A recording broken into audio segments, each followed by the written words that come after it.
phần leather jacket tu các xã kalau không đơn thì tu lại hiền nó leather jacket noi em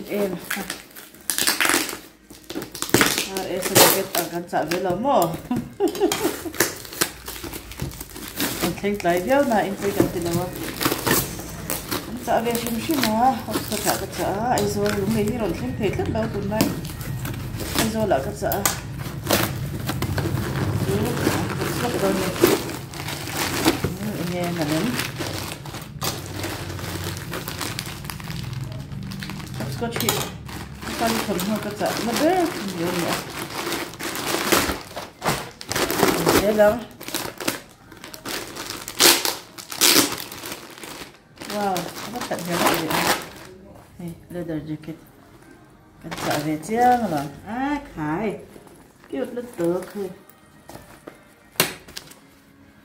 leather jacket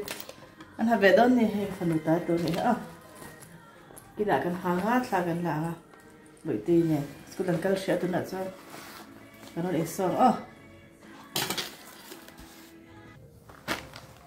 cái leather tí chả réo mày he soft leather pang ngay leather chặt mày nè he cái gì mồi rồi phải em mà bel chiang nem thấp mày hair lining complete boka ban hi khóc mấy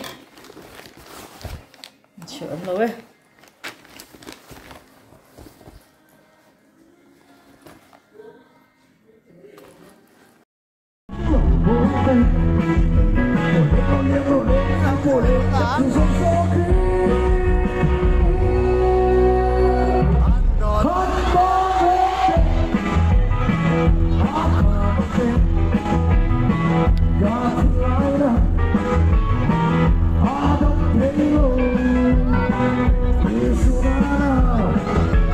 Eng vangin gitu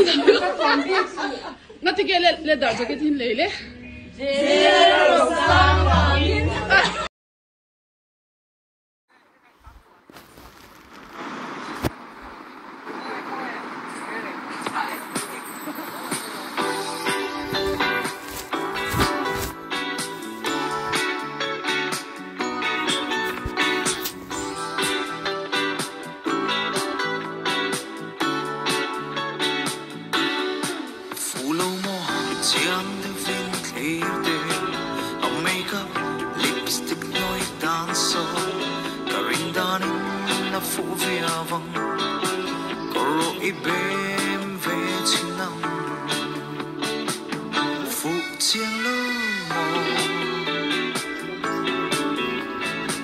Ai bro lệ sang chim tu